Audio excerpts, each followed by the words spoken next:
Universal history is a term for a work aiming at the presentation of the history of humankind as a whole, as a coherent unit. It is basic to the Western tradition of historiography, corresponding in scope to what in contemporary terminology would be called world history. As world history, universal history is the representation of general facts both of entire nations and of individuals.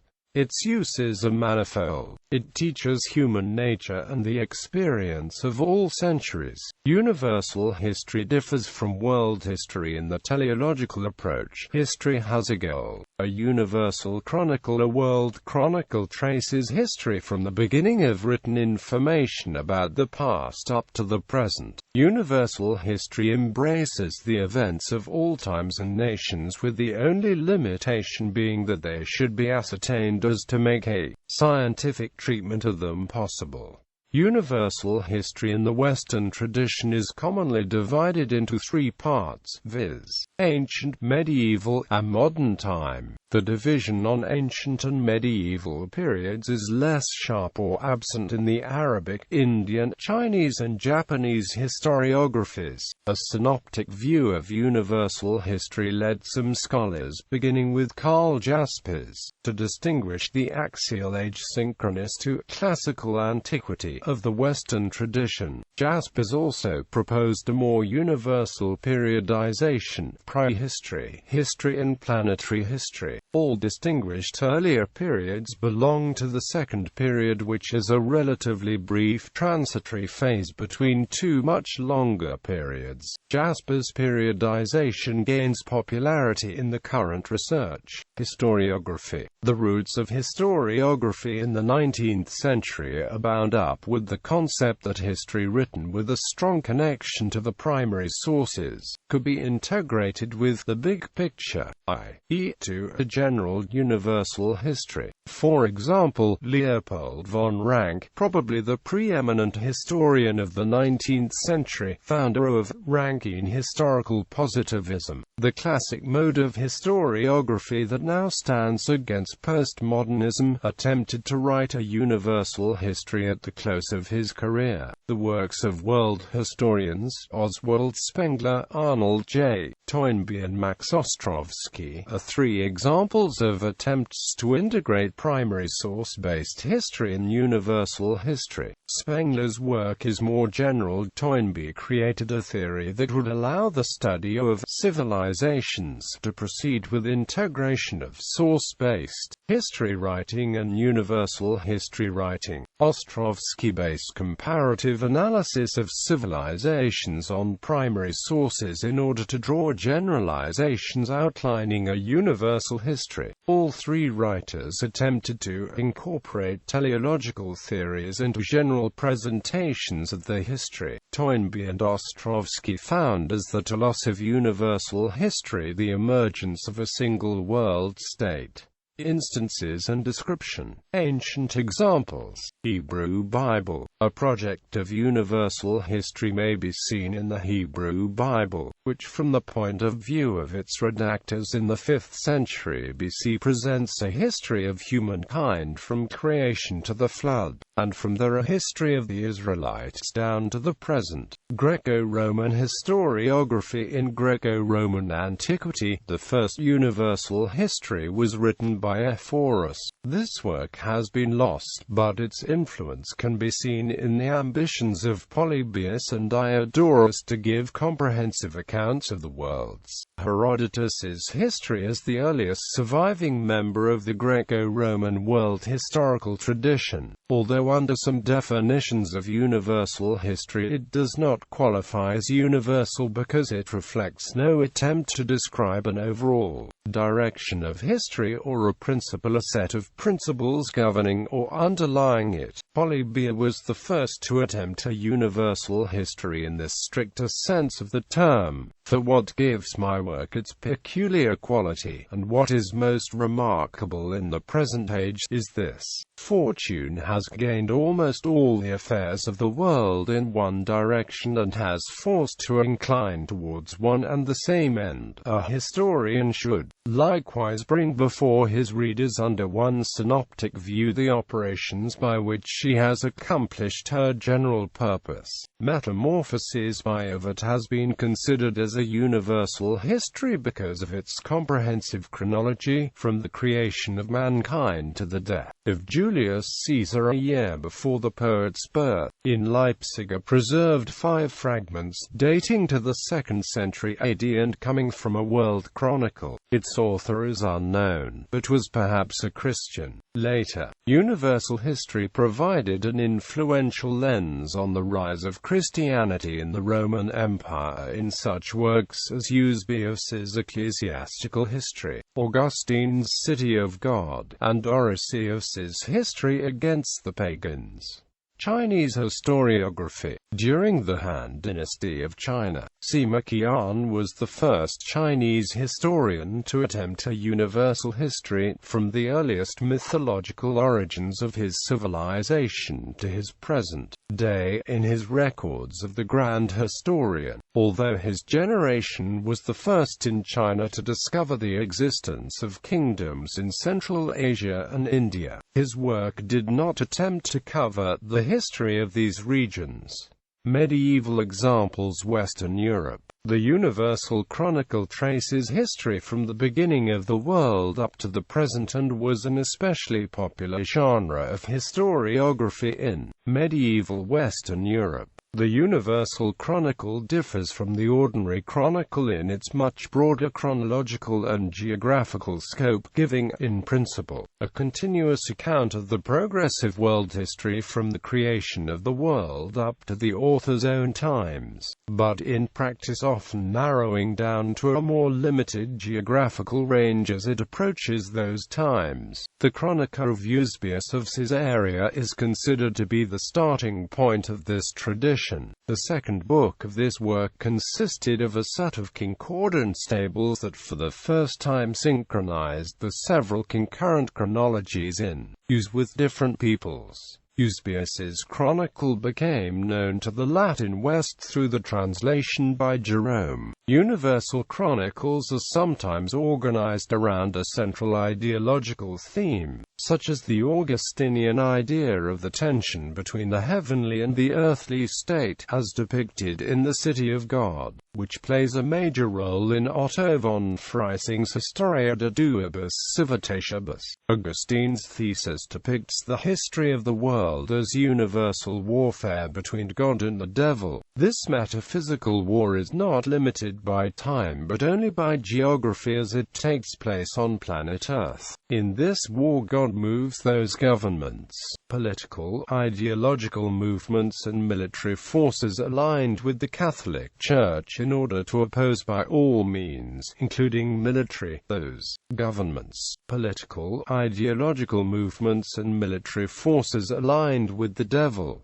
In other cases, any obvious theme may be lacking. Some universal chronicles bear a more or less encyclopedic character, with many digressions on non-historical subjects, as is the case with the Chronicon of Helen and of Freudmont. Other notable universal chroniclers of the medieval West include Bede, the Christe Chronik, Helen and of Freudmont, Isidore of Seville, Jans der Enikel, Matthew Paris, Ranulf Higden, Rudolf van Ems, Sigebert of Gembloux, Otto von Freising, and Vincent of Beauvais. The tradition of universal history can even be seen in the works of medieval historians whose purpose may not have been to chronicle the ancient past, but nonetheless included it in a local history of more recent times. One such example is the De Semlibri Historiarum of Gregory of Tours, where only the first of his 10 books describes creation and ancient history. while the last 6 books focus on events in his own lifetime and region. While this reading of Gregory is currently a widely accepted hypothesis in historical circles, the central purpose of Gregory's writing is still a topic of hot debate. Historiography of early Islam in the medieval Islamic world. Universal history in this vein was taken up by Muslim historians such as Tariq-i-Jahangir Shayayuvaini by Ala-Iddin Ata Malakuvani, Jami al-Tawariq by Rashid al-Din Hamadani, and the Muqaddimah by Ibn Khaldun. Modern historiography. An early European project was the Universal History of George Sale and others, written in the mid-18th century. Christian writers as late as Bossuet in his Discours sur l'histoire universelle are still reflecting on and continuing the medieval tradition of universal history.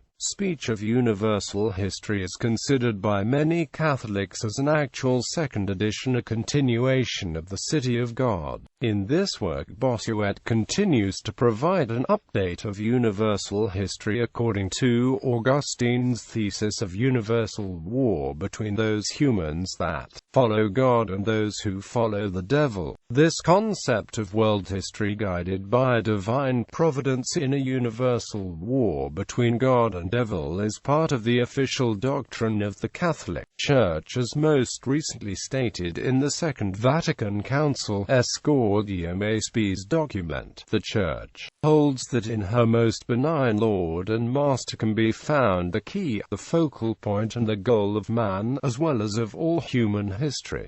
All of human life, whether individual or collective, shows itself to be a dramatic struggle between good and evil, between light and darkness. The Lord is the goal of human history, the focal point of the longings of history and of civilization, the center of the human race, the joy of every heart and the answer to all its yearnings.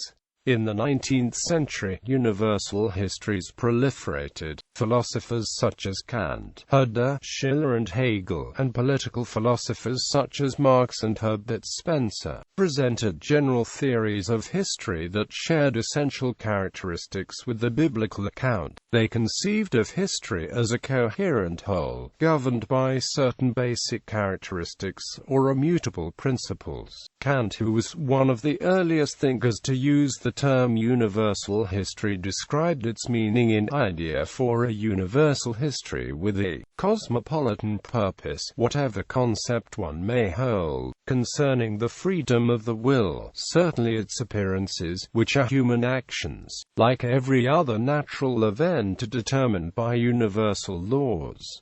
However obscure the causes, history permits us to hope that if we attend to the play of freedom of the human will in the large, we may be able to discern a regular movement in it, and that what seems complex and chaotic in the single individual may be seen from the standpoint of the human race as a whole to be a steady and progressive though slow evolution of the original endowment. Each individual and people, as if following some guiding trend, goes toward a natural but to each of them unknown goal. In keeping with this purpose, it might be possible to have a history with a definite natural plan for creatures that have no plan of their own. The idea of progress with its stages of development is an instance of universal history. The belief in progress shared by Kant and Hegel, Marx and Spencer, presupposes that the goals of universal history will be solved in the future, that is, at a certain moment complete order will be attained in which all contradictions are reconciled. Hegel presented the idea that progress in history is actually the progress not of humankind's material existence, but of humanity's spiritual development. Concomitantly, Hegel presented a developmental theory of how the human spirit progresses, through the dialectic of synthesis and antithesis. Marx's theory of dialectic materialism is essential to his general concept of history, that the struggle to dominate the means of production governs all historical development and inevitably leads to the triumph of communism over capitalism. The end of history, liberty as the goal of history. Kant, Herder and Hegel identified the universal history with liberation of man. According to these philosophers, history began with the establishment of autocracy and is supposed to end with the emancipation of man from autocratic rule. Hegel announced the end of history already in his days, in 1806, after the battle at Jena, when the Republican state of Napoleon was victorious in the contest for universal domination and spread the ideal of liberty. Continuing the school in the late 1980s, Francis Fukuyama composed his famous version of universal history, The End of History and the Last Man. He witnessed the triumph of the liberal democracy over its last authoritarian rival in the 20th century and worked on the revolution, having before him the universal histories of the German philosophers.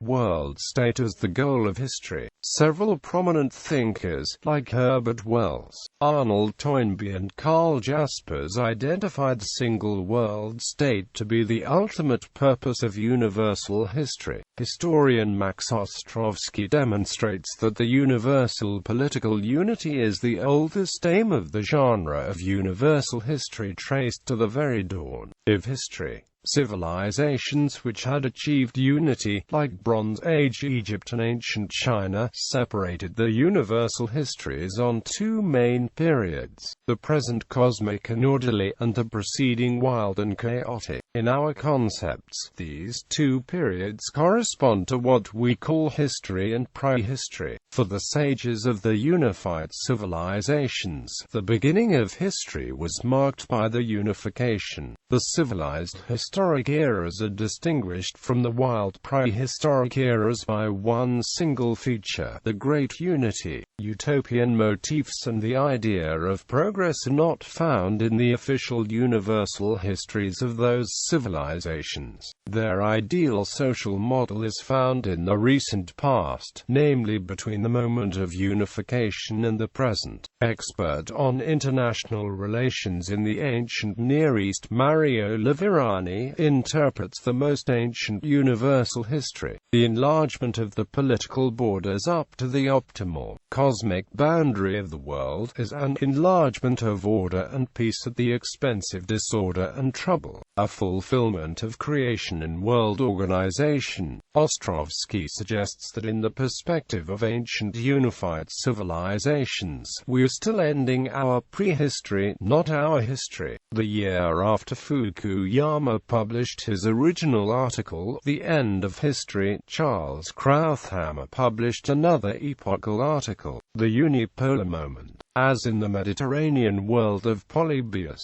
in the modern world fortune has gained almost all the affairs of the world in one direction and has forced to incline towards one and the same end. These words open Ostrovsky's magnum opus, Y equals ARCTGX, the hyperbola of the world order, which follows Polybius's advice. A historian should likewise bring before his readers under one synoptic view the operations by which she has accomplished her general purpose. Ostrovsky finds the conclusion drawn by Karl Jaspers in 1949 still relevant. All the phenomena of the present have the appearance of a preparatory struggle for the points of departure of the final battle for the planetary order. Until this has been achieved, all conditions and power relations are temporary. Universal Chronicles. Ancient history is the study of the past from the beginning of recorded human history to the early Middle Ages. In India, the period includes the early period of the Middle Kingdoms, and in China, the time up to the Qin dynasty is included. The Bronze Age forms part of the three-age system. In this system, it follows the Neolithic age in some areas of the world. In the 24th century BC, the Akkadian Empire was founded. The first intermediate period of Egypt was followed by the Middle Kingdom of Egypt between the 21st to 17th centuries BC. The Sumerian Renaissance also developed c. 21st century BC. Around the 18th century BC, the Second Intermediate Period of Egypt began. By 1600 BC, Mycenaean Greece developed. The beginning of the Shang dynasty in China emerged, and there was evidence of a fully developed Chinese writing system. Also around 1600 BC, the beginning of Hittite dominance of the eastern Mediterranean region is seen. For the 16th to 11th centuries BC, the New Kingdom of Egypt dominated the Nile Valley. Between 1550 BC and 1292 BC, the Amarna period developed. The Iron Age is the last principal period in the three-age system, preceded by the Bronze Age. Its date and context vary depending on the country or geographical region. During the 13th to 12th centuries BC, the Ramesside period occurred in Egypt. Around c. 1200 BC, the Trojan War was thought to have taken place. By c. 1180 BC, the disintegration of the Hittite Empire was underway. In 1046 BC, the Zhou force, led by King Wu of Zhou, overthrows the last king of the Shang dynasty. The Zhou dynasty is established in China shortly thereafter. In 1000 BC, the Mannions' kingdom begins in Western Asia. Around the 10th to 7th centuries BC, the Neo-Assyrian Empire forms in Mesopotamia.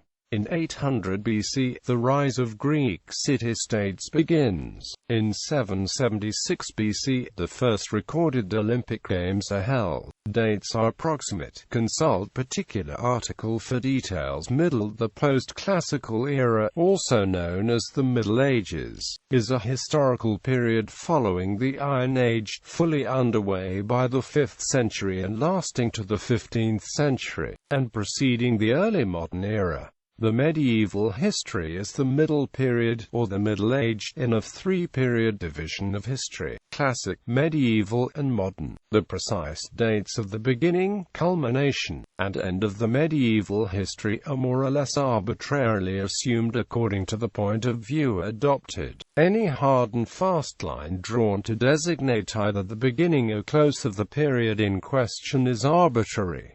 The widest limits given, viz., the eruption of the Visigoths over the boundaries of the Roman Empire, for the beginning, and the Middle Ages of the 16th century, for the close, may be taken as inclusively sufficient, and embrace beyond dispute every movement or phase of history that can be claimed as properly belonging to the medieval history. In Europe, the periods, or the large-scale European migration and fall of the Western Roman Empire. In South Asia, the Middle Kingdoms of India were the classical period of the region. The medieval period on the Indian subcontinent lasts for some 1,500 years, and ends in the 13th century. During the late medieval history, several Islamic empires were established in the Indian subcontinent. In East Asia, the mid-imperial China Age begins with the reunification of China and ends with China was conquered by the Mongol Empire. The Golden Horde invaded North and West Asia and parts of Eastern Europe in the 13th century and established and maintained the Khanate until the end of the medieval history.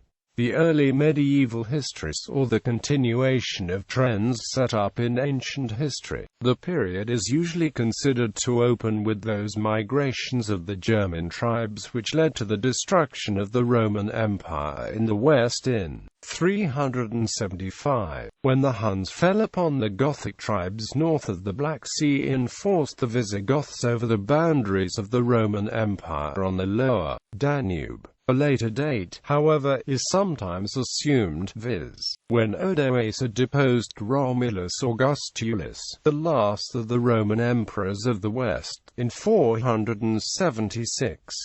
Depopulation, deurbanization, and increased barbarian invasion were seen across the Old World. North Africa and the Middle East, once part of the Eastern Roman Empire, became Islamic. Later in European history, the establishment of the feudal system allowed a return to systemic agriculture. There was sustained urbanization in northern and western Europe. During the high medieval history in Europe, Christian-oriented art and architecture flourished, and crusades were mounted to recapture the Holy Land from Muslim control. The influence of the emerging states in Europe was tempered by the ideal of an international Christendom. The codes of chivalry and courtly love set rules for proper European behavior, while the European scholastic philosophers attempted to reconcile Christian faith and reason. During the late medieval history in Europe, the centuries of prosperity and growth came to a halt. The close of the medieval history is also variously fixed. Some make it coincide with the rise of humanism and the Renaissance in Italy in the 14th century, with the fall of Constantinople in 1453, with the discovery of America by Columbus, Indiana 1492, or, again, with the great religious schism of the 16th century. A series of famines and plagues, such as the medieval Great Famine and the Black Death, reduced the population around half before the calamities in the late medieval history. Along with depopulation came social unrest and endemic warfare.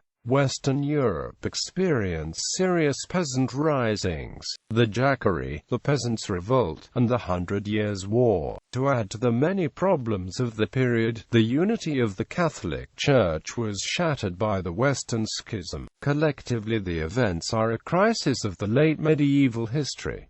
Modern history describes the historical period after the Middle History. Modern history can be further broken down into the early modern period and the late modern period after the French Revolution and the Industrial Revolution. Contemporary history describes the span of historic events that are immediately relevant to the present time. The Great Divergence refers to the period of time in which the process by which the West and Europe and the parts of the New World overcame pre-modern growth constraints and emerged during the 19th century as the powerful and wealthy world civilization of the time, eclipsing Qing China, Mughal India, Tokugawa Japan, and the Ottoman Empire. The modern era began approximately in the 16th century. Many major events caused Europe to change around the start of the 16th century, starting with the fall of Constantinople in 1453, the fall of Muslim Spain and the discovery of the Americas in 1492, and Martin Luther's Protestant Reformation in 1517.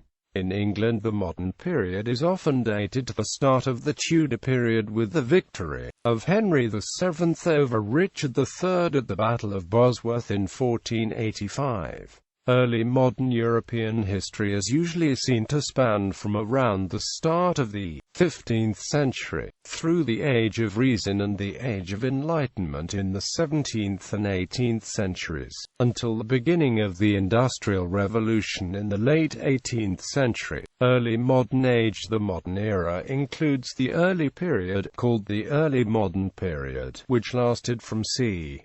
1500 to around c. 1800. Particular facets of early modernity include the Renaissance, the Reformation and Counter-Reformation, the Age of Discovery, rise of capitalism. The early period ended in a time of political and economic change as a result of mechanization in society, the American Revolution, the First French Revolution. Other factors included the redrawing of the map of Europe by the final act of the Congress of Vienna and the peace established by Second Treaty of Paris, which ended the Napoleonic Wars. Late modern age. As a result of the industrial revolutions and the earlier political revolutions, the world views of modernism emerged. The industrialization of many nations was initiated with the industrialization of Britain. Particular facets of the late modernity period include increasing role of science and technology, mass literacy and proliferation of mass media, spread of social movements, institution of representative democracy, individualism, industrialization, urbanization. Other important events in the development of the late modern period include the revolutions of 1848, the Russian Revolution, the First World War and the Second World War, Dates are approximate range. Consult particular article for details. Modern age. Other contemporary. The contemporary Great Divergence is a term given to a period starting in late 1970s when inequality grew substantially in the United States and to a lesser extent in other countries such as Canada and the United Kingdom. The term originated with Nobel laureate, Princeton economist and New York Times columnist Paul Krugman, and is a reference to the Great Compression, an earlier era in the 1930s and 40s when income became dramatically more equal in the United States and elsewhere.